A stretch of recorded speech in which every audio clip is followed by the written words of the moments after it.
사랑은 죽음보다 강하다는 말이 있습니다. 종교적인 이야기를 굳이 하지 않더라도 사랑이라는 말에는 어쩐지 죽음의 냄새가 풍깁니다. 사랑과 죽음을 동일시하는 일, 사랑하기 때문에 죽음을 말하는 상황은 생각보다 흔하게 나온다고 할 수 있습니다. 특히 소설이나 영화와 같은 예술작품에서는 쉽게 들어볼 수 있는 말이죠. 사랑을 나누는 순간에 죽음에 대해서 언급하는 일은 생각보다 흔합니다.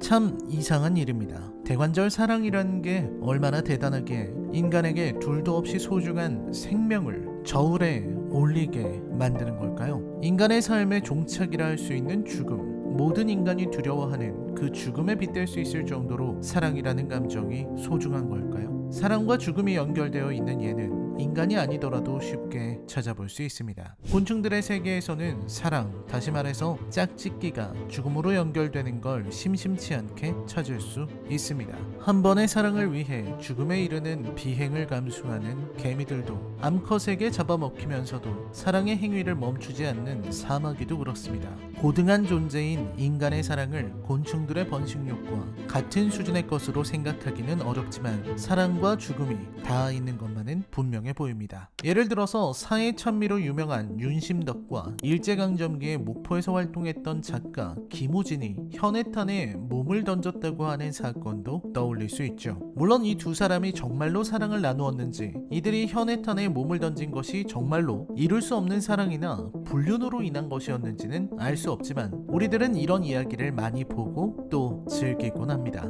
그렇기 때문에 많은 작품들이 사랑과 죽음을 연결시키는 것이죠. 그리고 이렇듯 사랑과 죽음을 노래한 작품 중에서 가장 유명한 소설은 바로 이 작품일 겁니다. 요한 볼프강 폰 괴테의 젊은 베르테르의 슬픔이죠. 이 작품은 파우스트와 함께 세상에 가장 잘 알려진 괴테의 작품이라 할 수 있을 겁니다. 그리고 이 작품의 이야기는 죽음과 닿아 있습니다. 죽음이라는 말보다 더 어울리는 건 바로 자살이죠. 우리가 흔히 유명인이 자살할 때 나오는 베르테르 효과라는 말, 유명인의 자살에서 감정적 동요를 얻어서 그처럼 자살하기를 원하거나 시도하는 걸 뜻하는 이 말은 이 작품을 읽은 18세기 유럽의 젊은이들이 베르테르와 유사한 연미복을 입고 자살을 한 데에서 유래되었다고 합니다. 이 또한 명확한 출처를 찾아보기는 어렵지만 적어도 우리는 이렇게 알고 있죠. 그렇다면 베르테르가 대체 얼마나 가슴 절절한 사랑을 하고 이별을 했기에 이토록 그의 이야기가 많은 공감을, 그것도 자살에 이를 정도로 깊은 공감을 이끌어낸 것일까요? 이 위대한 소설은 베르테르라는 한 청년이 발하임으로 오면서 시작합니다. 베르테르는 유복한 환경에서 자라난 청년으로 재능도 뛰어나 법률에 있어서는 좋은 능력을 발휘하는 전도유망한 젊은이기도 합니다. 그러면서 아주 감수성이 깊고 또 격정적인 면도 있는 청년이죠. 사회생활을 좀 하라는 어머니의 성화에 못 이겨서 발하임으로 온 베르테르는 친구인 비렐름에게 편지를 보내기 시작합니다.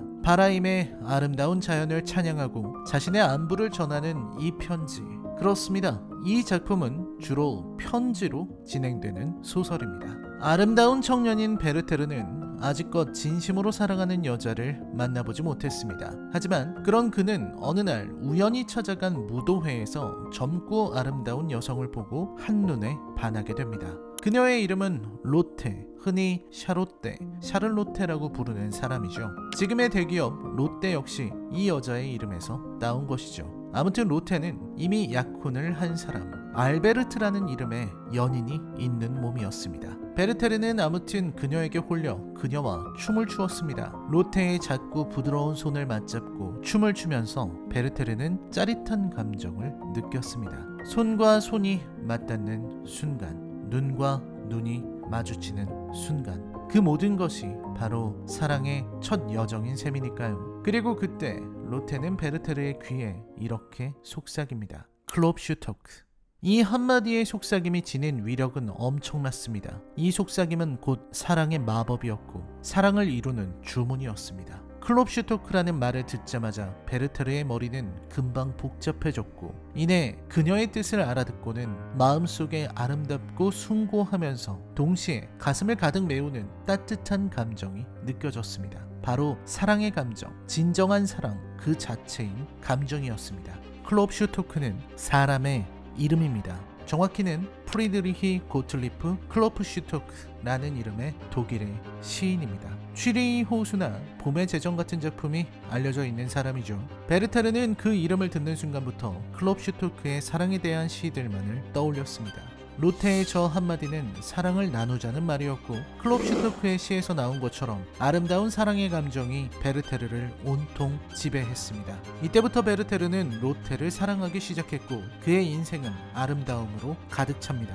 처음으로 사랑하는 사람을 만나고 그 여자를 생각하는 것만으로도 가슴이 터질 것 같은 감정이 느껴지는 이 상황에 베르테르는 감탄했습니다. 그리고 베르테르는 사랑에 빠진 남자가 다들 그렇듯 로테를 졸졸 따라다니기 시작합니다. 문제는 그 다음이죠. 알베르트가 돌아온 겁니다. 베르테르의 연적, 로테가 사랑하는 남자, 약혼한 남자, 그리고 결혼하는 남자, 로테의 남자.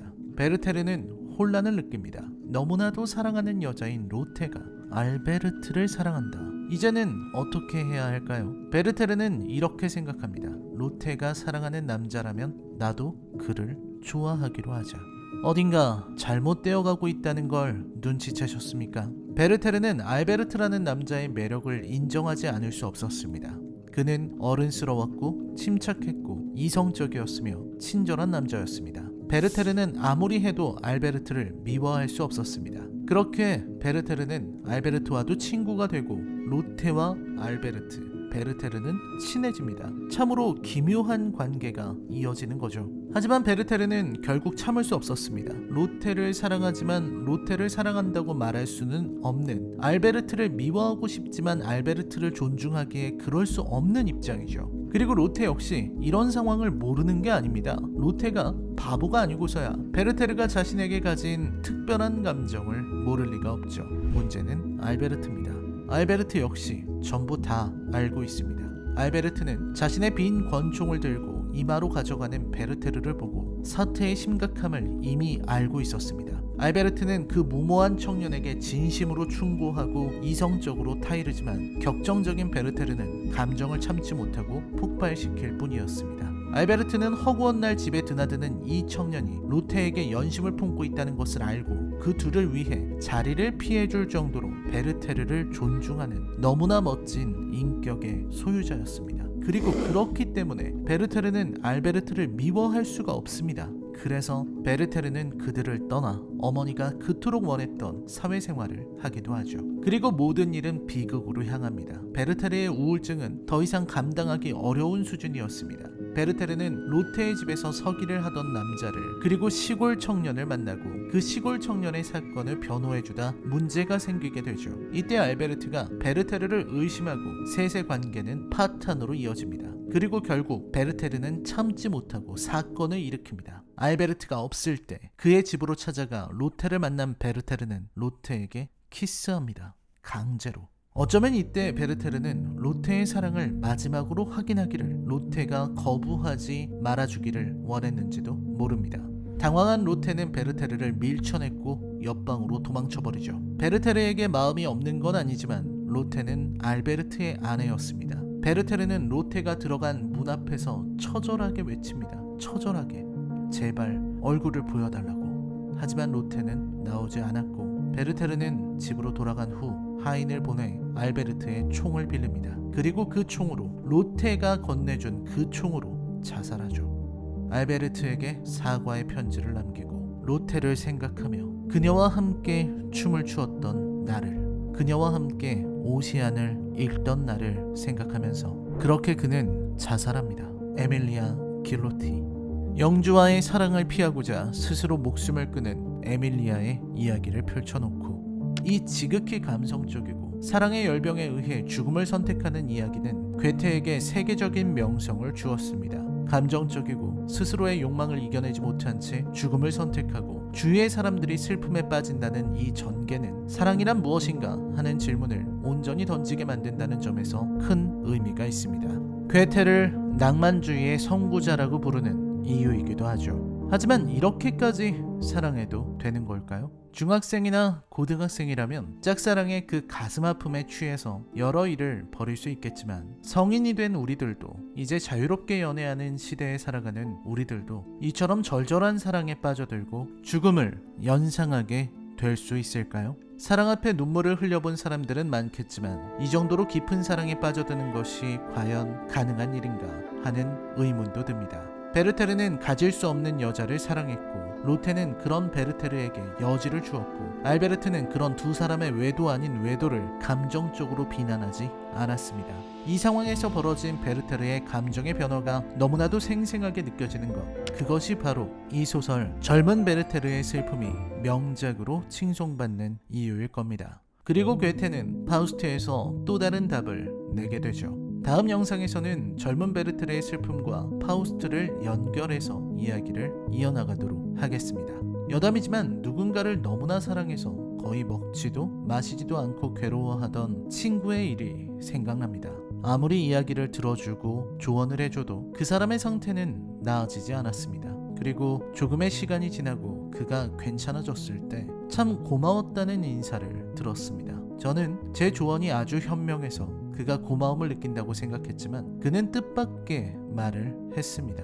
제가 찾아와서 둘이 자주 먹으러 가던 단골 가게에서 한잔하자고 불렀던 게 그게 그냥 좋았다고 말입니다. 어쩌면 베르테르에게는 그런 사람이 없었던 건 아닐까요? 로테와 알베르트에게 모든 신경이 다 쏟아지기 전에, 실연의 아픔으로 죽음을 선택하기 전에 비렐름과 같은 친구가 곁에 있어서 가끔씩 찾아와 이야기를 들어줬다면 베르테르의 선택은 달라질 수 있었을까요? 만약 로테가 무도회에서 그 시인의 이름을 말하지 않았다면, 만약 알베르트가 베르테르에게 화를 내며 경고했다면, 만약 로테가 베르테르를 냉정하게 물리쳤다면 어떻게 되었을까요? 한 가지 알 수 있는 건 설령 지금 말한 만약의 상황이 벌어진다고 하더라도 베르테르가 로테에게 느낀 사랑의 감정은 똑같이 남았을 거라는 겁니다.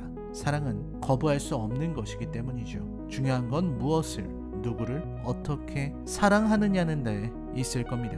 한 청년이 남긴 사랑의 기억. 오늘 나눠본 이야기는 괴테의 걸작 젊은 베르테르의 슬픔이었습니다.